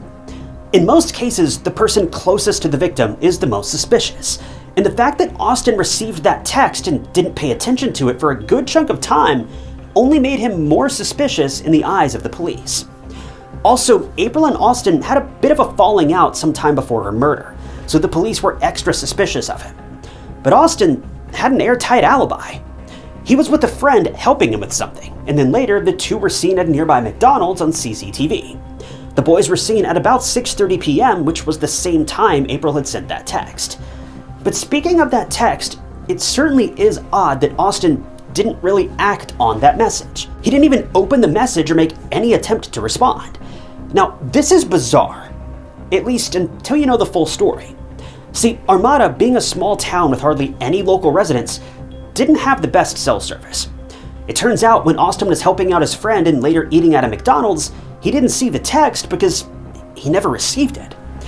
While April is believed to have sent that text at 6:30 p.m., Austin didn't even have cell phone reception until a long time later, so he received that text a long time after April had sent it. In the end, Austin was let go because the detectives were sure he wasn't lying, and he was clearly not at the scene where April was attacked and murdered. So the investigators had no choice but to go back to the beginning and look for other clues or something that they missed. And it turned out they did miss something. April's phone. Where was it? They hoped that finding her phone would help give them a timeline of events so that they could better piece together this case. But little did they know, her phone was about to blow this case wide open and send someone to prison for life. It didn't take the police long at all to track down April's phone. In fact, it was about a kilometer or so away from the scene, and to the police, this was the jackpot. This was when forensic experts found a fitness app on the phone, and they decided to check it out. The app was your typical mobile health app. It measures your walking speed, heart rate, the steps you take, calories, and all that kind of stuff. They wanted to find even the slightest clue that could lead them to April's murderer, or any useful information. And luckily, they found it. See, at around 6:30 p.m., April's speed increased significantly on the app. This indicated that she was trying to lose her alleged kidnapper. The app, judging by the speed, indicated she was on foot, but she was either speed walking or running. But after some time, that speed increased even higher, to a point that was humanly impossible. April, even if she was running, couldn't have accelerated this quickly, unless she was in a vehicle. The speed matched that of a car or a motorcycle. It was very fast, and then it took a couple of minutes and all that movement stopped. So the detectives were finally able to conclude that the initial increased speed right after she sent that text to Austin was April on foot trying to run away from that mysterious person who approached her. Then the break in between was probably, and tragically, the time in which April was attacked, which the investigators concluded to be about 10 minutes. Afterward, the second time the app picked up speed was actually the assailant, and he had taken April's phone and was in a vehicle of sorts. And after a bit, he dumped the phone a kilometer away from the crime scene, which explains the sudden halt in movement altogether. Judging by the trail, the detectives thought that the assailant had to be on a motorcycle because the path was just too narrow for a car. Well, luck was on the police's side, because following the news of April's murder, a lot of people came into the police station, saying they had witnessed April walking side by side with a middle-aged man who had a motorcycle. The motorcycle was blue and white, and the man was on his feet, walking with April and pulling his motorcycle beside him. According to witnesses, April didn't seem afraid or shaken up, at least not when they saw her with that man. So the detectives finally had some sort of lead. They needed to track down this man and ask him a few questions. And in no time, they managed to track him down. It was 3 days after April's body was discovered that the investigators pulled up in a neighborhood where the motorcycle was parked right outside. When the detectives talked to the homeowner, he said the motorcycle wasn't his, but his friend's.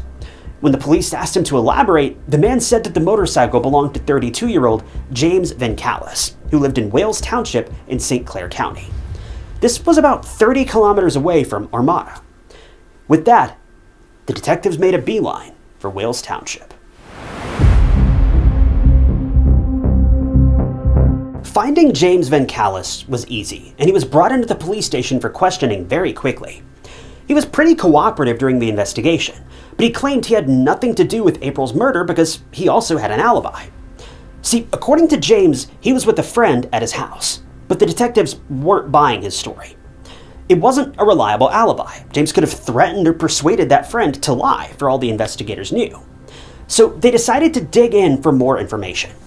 They asked about James's shoes in hopes of finding the same pair that was used to stomp on young April. James gave all of his shoes to the police, but none of the marks matched the ones on April's body. The detectives were confused, but they still didn't let go of their suspicions. Why? Well, because James Vencalis had a criminal record. He wasn't convicted for violent crimes per se, but he did have a history of breaking into people's houses and not paying alimony. Also, when the police poked more into James's personal life, they found something very disturbing. James's dad, James Vencalis Sr., was a registered offender, and he had a history of harassing minors, and generally just being a disgusting excuse of a person. So the detectives were certain that the apple didn't fall far from the tree, and James Jr. definitely had a criminal streak, which possibly escalated in April's case. Even though James Sr. was no saint either, because he was literally a child predator, the investigators decided to hone in on the son because witnesses saw a middle-aged man with April, not some old Grams, so they knew that they were on to something.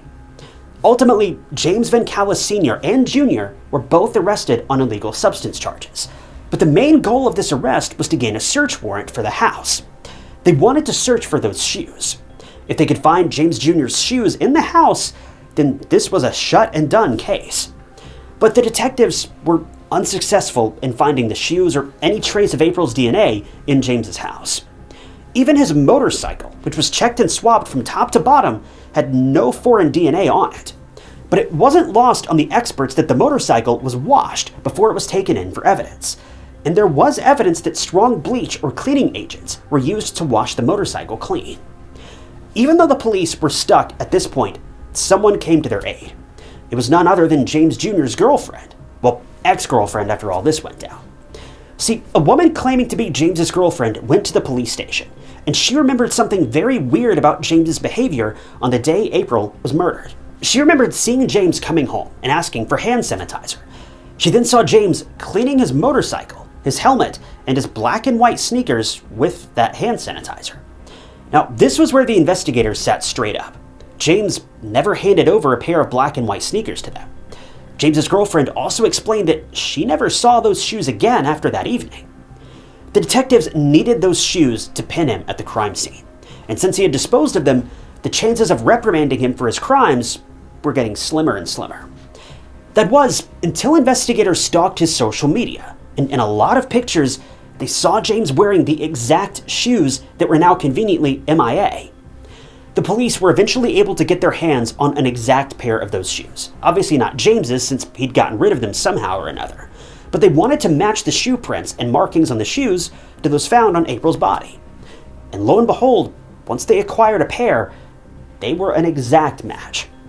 To further confirm James's involvement, his phone's location showed that he was on the same trail at the same time of April's murder, and CCTV footage also showed the same white and blue motorcycle speeding down the road close to the route that April took. Even though James was careful and smart to not leave any DNA on April or at the crime scene, the detectives believed that the evidence they had on hand would be enough to charge him in April's murder.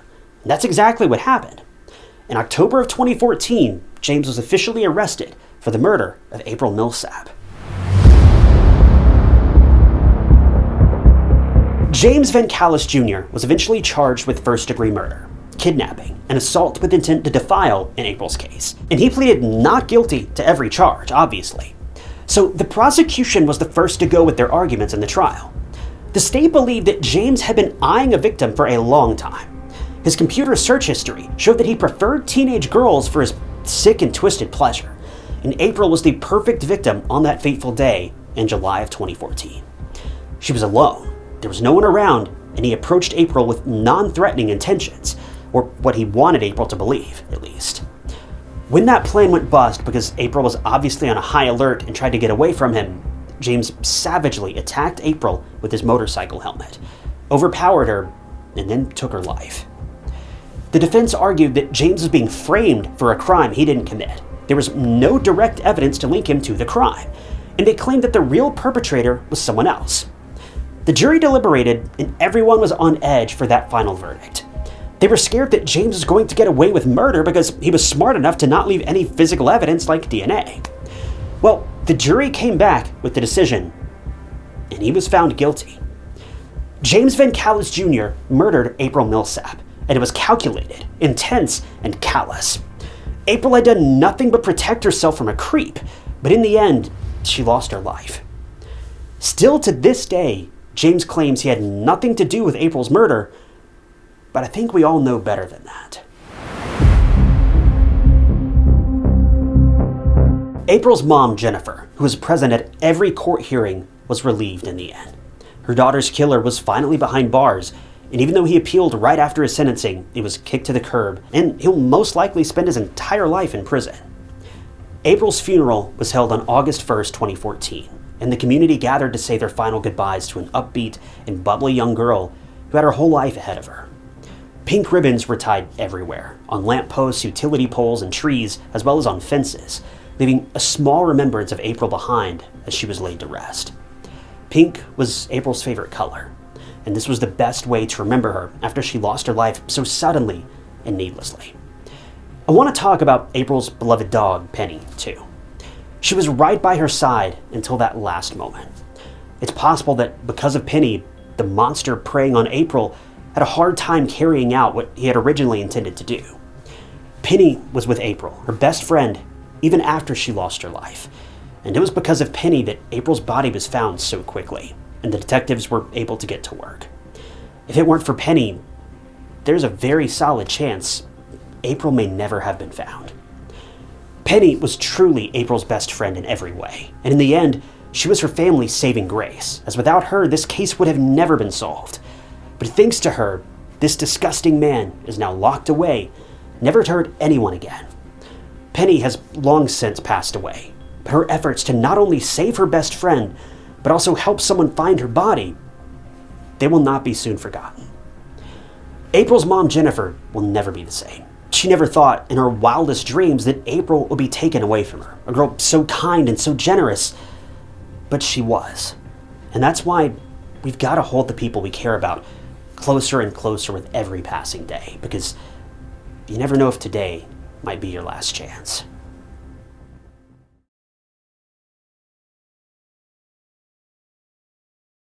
A cool October night in 2011, 17-year-old Blake Chappell left the East Coweta High School homecoming dance in Noonan, Georgia, feeling on top of the world.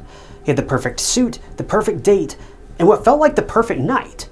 But just hours later, that joy would unravel into one of Georgia's most chilling unsolved murder cases. Blake never made it home, and instead, he vanished into the night, only to be found weeks later, murdered under mysterious circumstances. But who could have done this? And why was his life cut short right after the happiest night of his young life? And how is this true crime case only now just getting solved after more than a decade?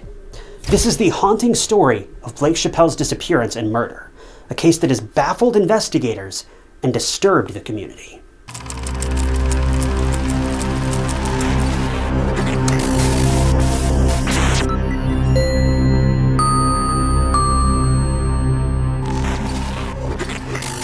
Welcome to True Crime Stories. If this is your first time here, I'm your host, Ty Knotts, and I post new true crime documentaries every single week. We try to keep things simple here. No AI narrations, no gore, just classic true crime.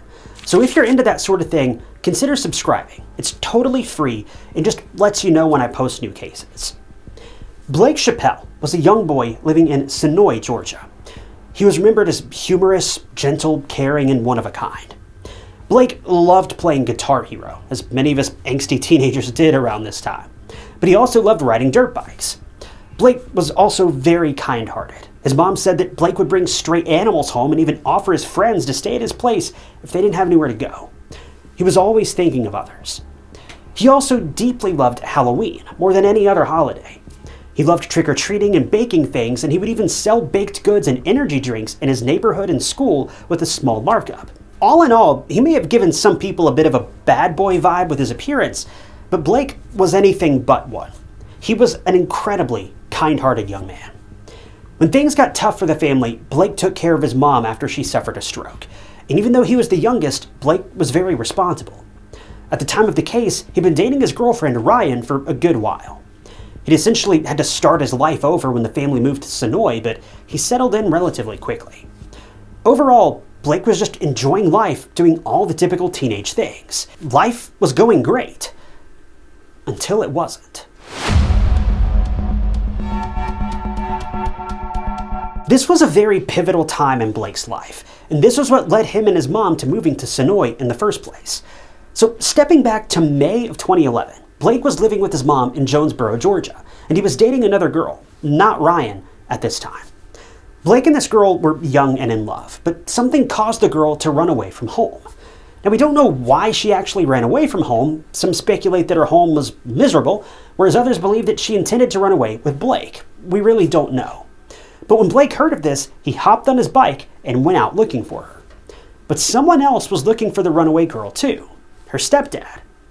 Long story short, Blake found his girlfriend first, and he took her back to her home in Hunter Ridge Trailer Park. But he was greeted by the girl's stepdad, who was incredibly angry for all the obvious reasons. I'm assuming the stepdad thought that Blake and the girl had tried to run away together, but I'm not really sure. But Blake was in for a very unpleasant ride. the girl's stepdad proceeded to beat Blake to a pulp, and even the police were called. Now, I'm sure you're thinking the stepdad will get caught for, I don't know, beating Blake without even first listening to him and the girl first. But oddly, that didn't happen. Blake was the one who got arrested, and he had to spend a little over 2 weeks in jail before he was released, and all charges against him were dropped. According to witnesses and text messages between Blake and his friends, her stepdad was there with 2 men, and they were also armed. The group basically threatened to kill Blake and even sent threats to the family. This was all really unsettling for Blake and his family, especially considering the guy didn't even do anything wrong. I mean, I don't know what really happened, but judging from the way these events unfolded, Blake brought the girl back home. He went out looking for her. Seems to me that Blake had no intention of running away with her, but again, we still don't know the whole thing. Still, the stepdad's actions to beat Blake black and blue and threaten him so fiercely were unnerving. But anyway, Blake's mom, Melissa, begged Blake to break up with the girl, and soon enough, they decided to move away to Sonoy. Melissa claimed that she was very scared for her son's life, and she forbade Blake from ever seeing or reaching out to any of his friends from Jonesboro ever again. This move was supposed to be what everyone needed in order to start fresh and just get a clean slate. And sure enough, after their move, Blake and Melissa didn't have to deal with any more threats. Blake listened to his mom, he kept no contact with anyone from his past whatsoever, and he started his life fresh in Sonoy. New people, new neighborhood, a clean slate. Or so he thought. Five months after the incident, it was October of 2011, in homecoming at Blake and Ryan's high school. Blake was really excited for this day. He'd been anticipating homecoming for weeks, and he couldn't have been happier. Blake had told his mom that he was going to spend the night at one of his friends' houses, Austin's, and she agreed. Melissa and Blake made a promise that he would go nowhere else, and he accepted. After the Jonesboro incident, Melissa's overprotectiveness was understandable. She didn't want Blake to be anywhere that she wasn't aware of, and Blake assured her that he would do as he was told. So the plan was to go to Ryan's before the homecoming dance, where the two would then take pictures, and then Shannon, Ryan's mom, would drive the couple first to a restaurant for dinner and then to the school for the main event. After the dance, Ryan and Blake had plans to watch a movie, and then Blake would go to Austin's. So Blake had places to be. This young man's schedule was packed. And that was exactly what happened. Blake arrived a little late at Ryan's house because he'd gone on a last-minute trip to the mall to buy the perfect tie to match Ryan's dress. But all was well, and things went as planned. Blake was just your typical 17-year-old high school boy who wanted to have an amazing night with his girlfriend, and he did. After the dance and movie at Ryan's were over at around 11:30, Blake went straight to Austin's house, and there he called his mom to tell her all about the night. According to Melissa, Blake sounded incredibly happy, and he told her about the hundreds of pictures he took at the dance. Well, the rest of the night started at Austin's house, and the boys hung out for a bit and even went for a walk to a local gas station in Austin's neighborhood. By the time the two reached home, it was 2 or 3 a.m., and this was when Blake's phone pinged with a text message. It was Ryan, and after texting back and forth for a bit, he suddenly decided he wanted to go back to Ryan's and spend some more time with her. Now, this was not the original plan. Shannon was tasked with driving Blake and Ryan to and from the homecoming dance, and she made her last stop at Austin's house to drop Blake off. So now, if Blake wanted to go to Ryan's, he had to make the journey on foot and by himself in the middle of the night. So Austin gave Blake his jacket and keys to the house for easier entry, then he went to bed, and Blake set out for Ryan's home, which was about 3 miles away from Austin's house. He reached Ryan's home at around 4:30 a.m. and snuck in through the window so as to not get caught. I tell you, the sheer determination of a teenage boy never ceases to amaze me.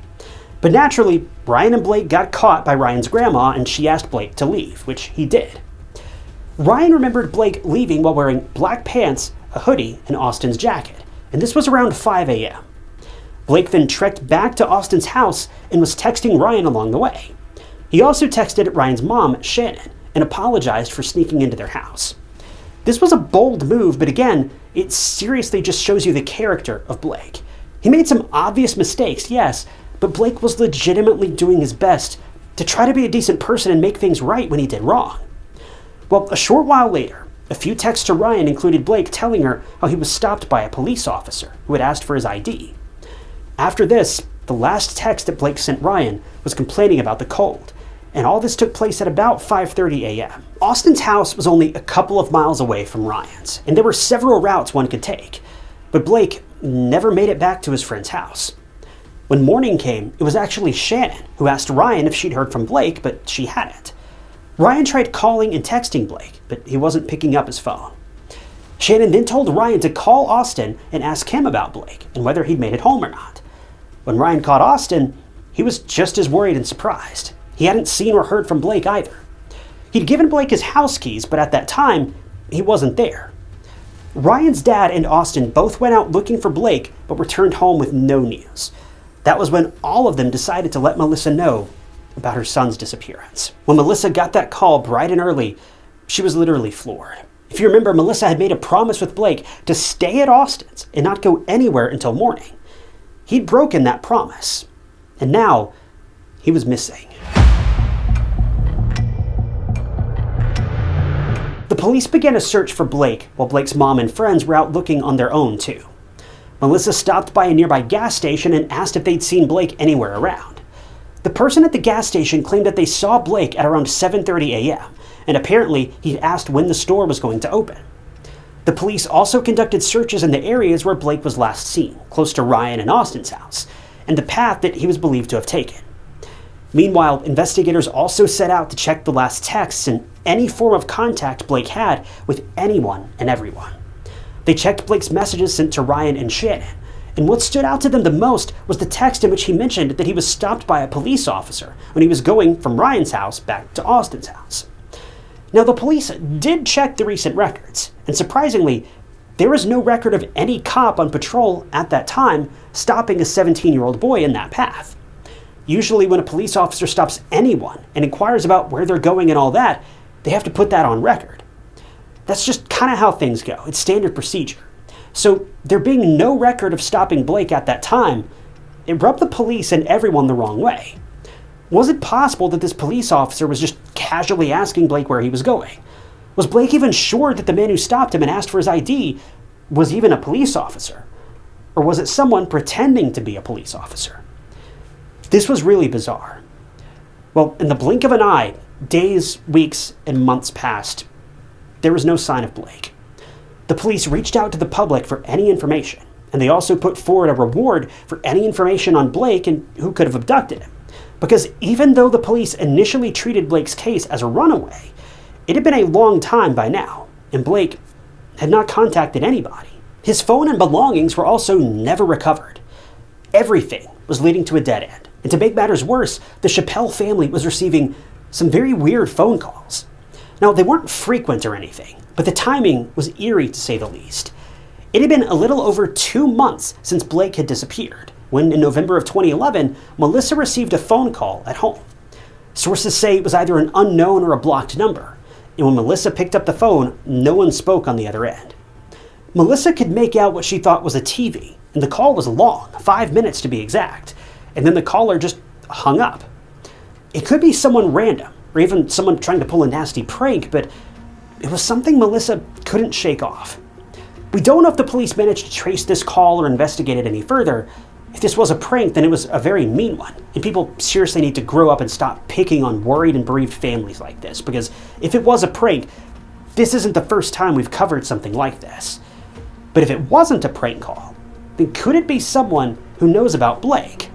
Or worse, was this someone keeping Blake captive? This call was just very disturbing, but things were about to get even worse, because a month after this call, and 2 months following Blake's disappearance, a discovery would be made, and Blake's case would take a turn for the worse. It was December 19th, 2011, and a couple of people were walking through an area called Summer Grove Parkway in Sonoy. It's a relatively remote place with creeks and woods in the surrounding areas. As the people neared the creek, they saw something in the water. It looked like a mannequin was tossed face down in the creek, but we've all heard enough of these true crime stories to know it's never a mannequin. The police were called to the scene, and the area was taped off. Tragically, it was the body of a teen. The person clearly deceased was wearing only an undershirt and underwear. The only identification marks on the body were a tattoo on the chest and 2 lip piercings. It was 17-year-old Blake Chappell. The most devastating part of this discovery was the way that Blake passed away. He had 1 single wound to his head, and someone had used a firearm to take Blake's life. The police weren't sure how long Blake had been left here in the creek, though. But either Blake was murdered and left right there by that creek, or he was taken out elsewhere and his body was dumped here after the fact. The latter is what most people believe to be true because this area was close to Austin's home, and if you remember, searches were held there too in the initial days of Blake's disappearance. We don't know if this specific area was searched thoroughly or not, though. But Blake's family was made aware of the discovery. And 2 months after the inexplicable disappearance of her son, Melissa knew where Blake was found, but sadly, he wasn't coming back home. Melissa was beyond broken. She was very protective of Blake to begin with, since he was the youngest, and since the Jonesboro incident, she tried her hardest to keep Blake safe and let him enjoy his life too. But now, Melissa had lost her youngest son, and that too, suddenly and brutally. She was inconsolable, but she also wanted answers. She wanted Blake's murderer to be caught and punished, so that's exactly what she set out to do. Even though Melissa's determination was relentless, finding Blake's killer was going to be easier said than done. And spoiler alert, it would take a long time to finally get some answers. The police wanted to look at potential persons of interest. They wanted to find out who could have so much animosity towards Blake to murder him and ruin his family like this. All the police knew at this point was that Blake went to Ryan's, and then he made his way back to Austin's. Something happened to him on the way back to Austin's. That was pretty much all they knew for certain. But here's the thing. The police and anyone else for that matter aren't sure which route Blake took that night. Finding the answer would make the investigation much easier to navigate. As I mentioned, Blake's body was found somewhat close to Austin's home. Now, this is helpful because it proves that Blake was going to Austin's and not anywhere else. But it's not groundbreaking because the police can't find anything that says who targeted him with any certainty. Also, Blake's phone and other belongings have not been found to this day. Blake had his phone with him, and he was wearing way more than just an undershirt and underwear when he left Ryan's house. So, where are his clothes and phone? Did someone get rid of them? Did someone abduct Blake, take him somewhere, murder him, get rid of the things he had on him, and then toss him back in the creek? There are hundreds of questions, and not a lot of answers. Phone records and location tracking might be helpful. And Melissa even asked the police to use cell phone tracking and triangulation to pinpoint Blake's location precisely. But we don't know if the police have done this or not. If they have, then they haven't made this information public. Law enforcement was pretty tight-lipped about the details, and it's understandable to some extent. They probably don't want to risk the suspect getting away from them. But still, how Blake disappeared and then was discovered is truly haunting and very disturbing. It was inexplicable then, and it still is. Well, Blake's funeral was held shortly after his body was found in the creek. He was laid to rest on December 29th of 2011. Everyone was heartbroken and still in shock at the way that this crime unfolded. There are theories out there that explain possible motives for taking Blake's life. But keep in mind, these are just theories floating around by randos online. They are not official police theories. But some suspect that Blake's ex-girlfriend's stepdad, the one who beat him to a pulp in Jonesboro back in May of 2011, he clearly threatened to kill Blake, but we don't know if the police have looked into this or not. Some people were also suspicious of Austin. They think it's really weird that Blake's remains were found so close to Austin's home. We don't know if the two friends had any bad blood between them, but unless the police find something out, we can't say much for sure. But as fate would have it, Blake's family was about to get some answers. Just maybe not in the way they had hoped. Up until recently, people were pointing fingers at everybody. This was an unsolved case. It could have been anyone in Blake's life. It could have been a random person on the street with ill intent. People were suspicious of Blake's schoolmates, his friends, people he came across on the street, and even people from his past. They cooked up theories about dissatisfied customers of Blake's energy drink selling business and bike race rivals. Some were even suspicious of Blake's girlfriend, Ryan, her family, and even Austin. The point is, Blake's case didn't have a lot of leads, so there was a ton of speculation all over. The police were conducting the investigation and were also going through the new leads and tips as time went on. But this carried on for over 10 years. Blake's case went unsolved for over a decade.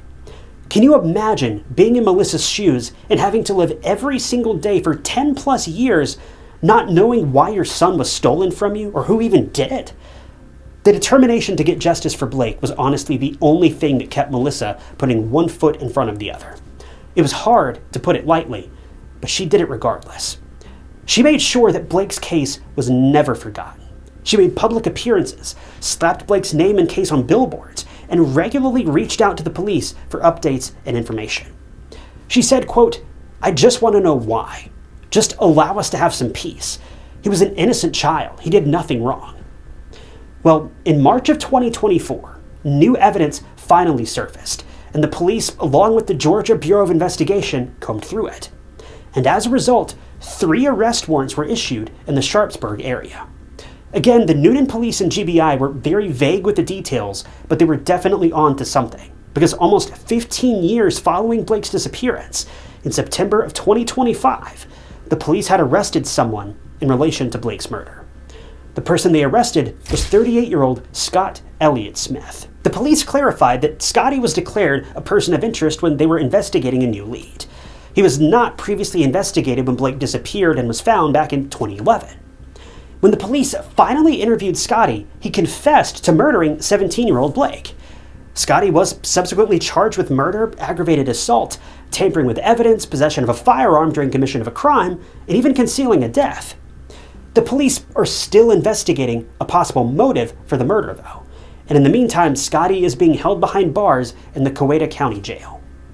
As for Scotty, not much is known about him, other than the fact that he was previously arrested in August of 2018 for charges including criminal damage and criminal damage to government property.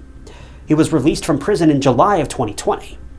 While we don't know who Scott really is and how he's related to Blake or knows him, he has confessed to his murder. The case is still under investigation, and we can hope that as time goes by, the police can find evidence that can finally give the Chappell family some semblance of closure.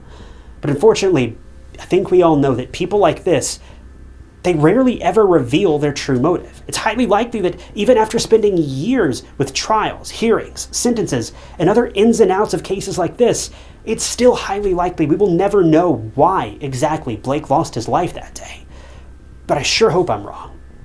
But who is this Scotty Elliott Smith guy? How did he even know Blake? And did he know Blake, or did he attack him randomly?